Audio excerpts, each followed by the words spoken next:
mission, I'ma get it. You know I be on the way. Yeah. You know I be on the way. Man on a mission, I'ma get it. You know I be on the way. Yeah, it's all hard, ain't no fear here. You ain't giving this to all, you steer clear. Never beat, I've been down and I reappear. You got some money on the line, you better put it here. 'Cause I be on the way. All right, welcome to the Fantasy Six Pack 2023 Fantasy Football Team Previews. My name is Joe Bond, founder of FantasySixPack.net. With me, Mike Bonni. What's going on, man? What up? That was a cool intro, by the way. I didn't expect that Dave at is all. paying, by the way, man. He does great work for us. He did the Did ones not last expect year. that. He did the ones this year. So they're good stuff, man. I look forward to sweet. seeing those every single time. Anyway, man, we are going to be covering the Baltimore Ravens in this episode. Before we do that, I always want to ask you all to hit that subscribe button and leave those comments. It really helps us out. And, of course, go to fantasysixpack.net/plan to become an all-access member where you're going to get access to our award-winning fantasy football rankings, our draft cheat sheet that's coming out very, very soon. We're going to have our projections. We're going to have DFS projections during the year. We're going to have our rankings during the year also.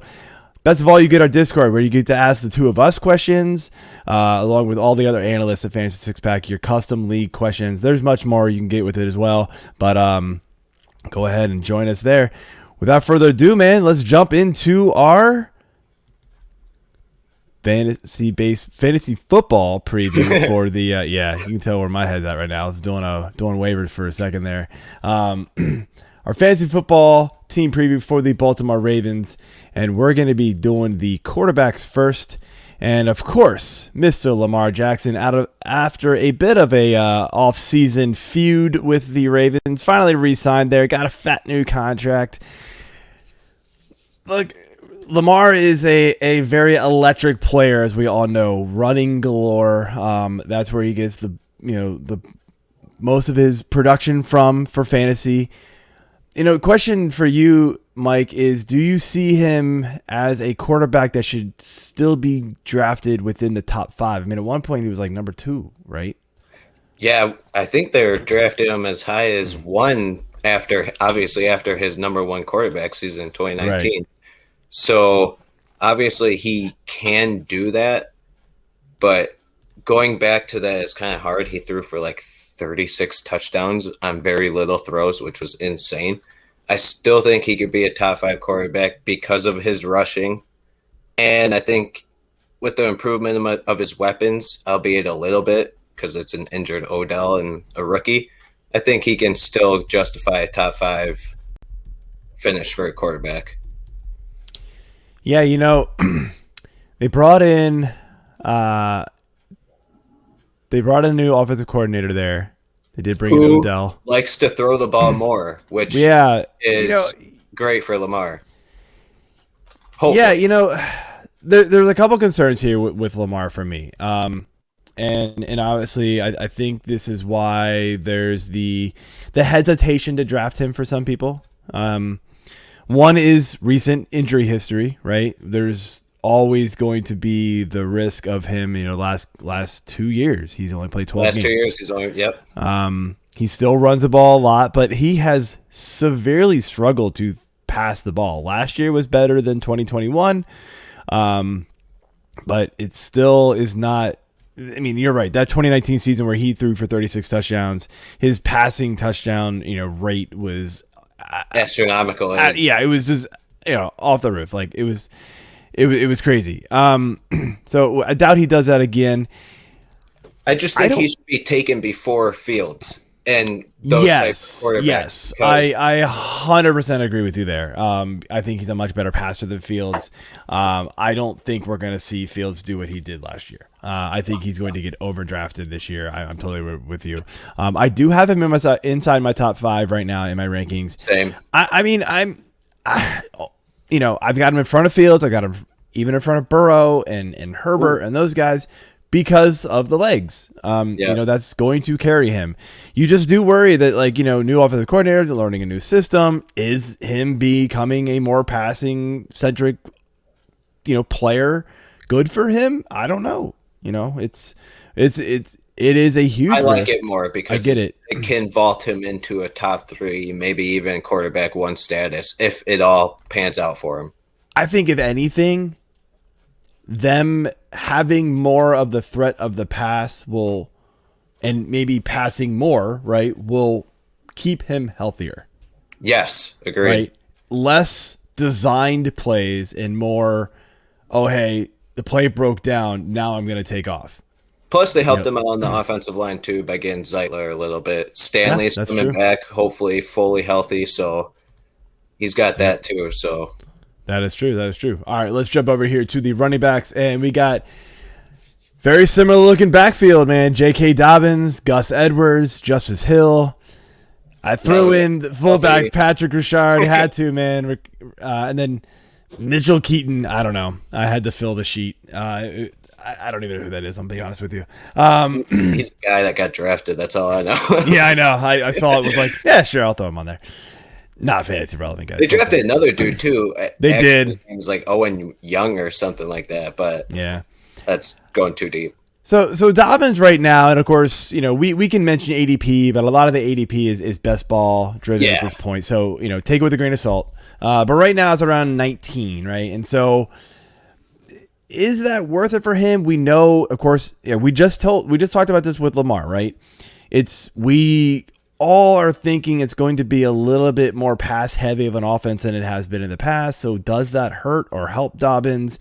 Do you feel comfortable taking him at RB19? I think Dobbins just needs to stay healthy because his advanced metrics, according to Player Profile, is absolutely insane. Like, he's 4th in true yards per carry, which we've always known that. He's averaging like 5 every carry. It's insane.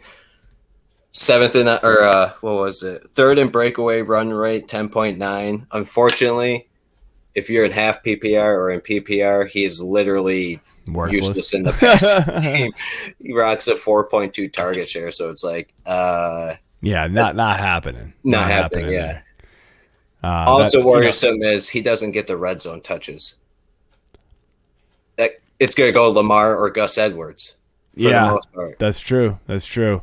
It's weird. They just don't really seem to pass to the running backs at all. Most running quarterbacks don't, I guess. I guess weird. When they had Drake last season for a little while, they were. But, of course, that was also with Tyler Huntley throwing quite a bit. So it's hard to tell. But, yeah, they just don't really – I guess Lamar doesn't like to check down. He just goes, if I'm going to do that, I'm just going to take off. His guy, he'll take off. But hopefully, maybe the new OC is going to teach him, hey, you're going to need to protect the body. You dump that off. Get Dobbins in space, man. He can do some work. Which we know from college, he is actually a really good receiving back, so he should be used that way. Yeah. So I like it. I like his ADP for sure. Other guys, and of course this is my half. Like the people around him are Damian Pierce. I mean, I've got him at 16 in my half PPR. Okay, yeah. It's I've got him just behind Dalvin Cook, and I mean that's super risky. We don't even know what's going on with Dalvin Cook yet. Like, no. I guess we think he's going to stay. I don't even know.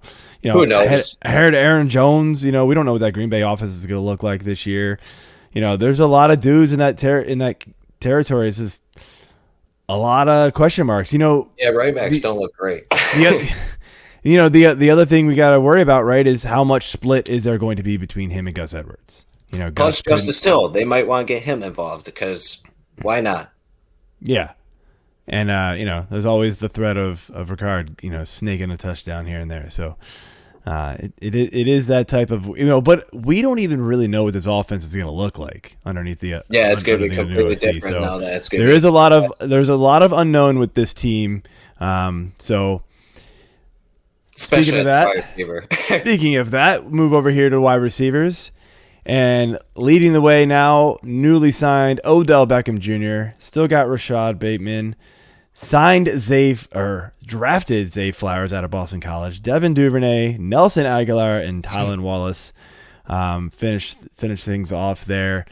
And so, I mean, obviously the question here is what do we believe Odell has in the tank?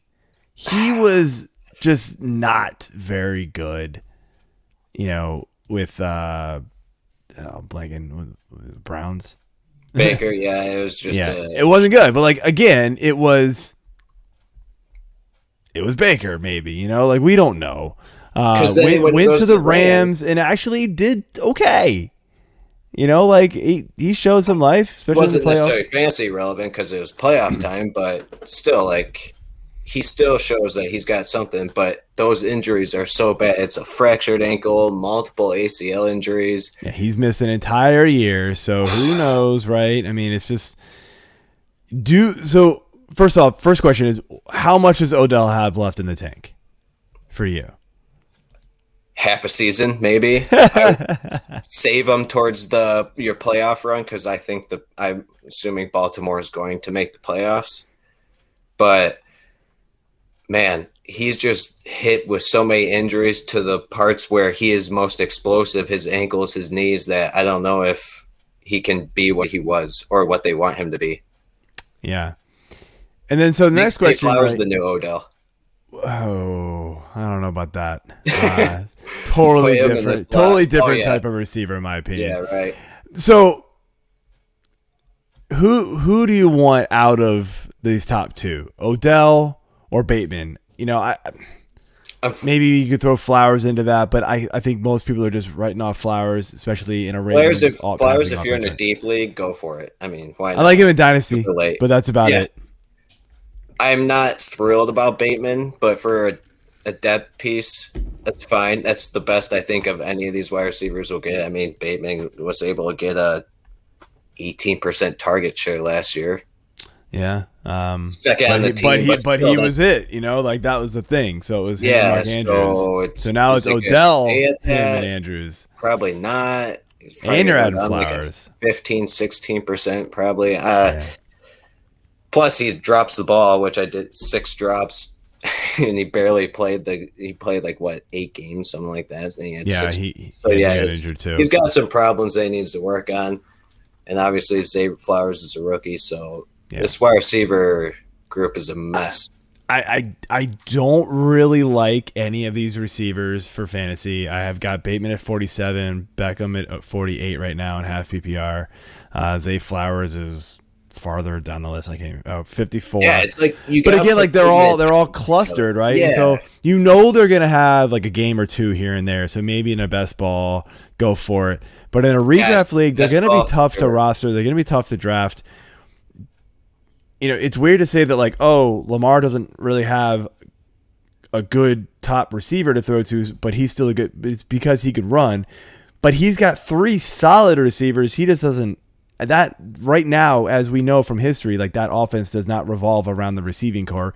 However, it does revolve around the tight ends. Yep. And this is Mark Andrews' time. So he is 1 year removed from his just crazy good season, where he caught he caught 107 passes for almost 1,400 yards and 9 touchdowns. Actually, finally beat Kelsey as the number 1 fantasy tight end. Broke his streak. Kind of came crashing back down to earth last year, as we all kind of expected.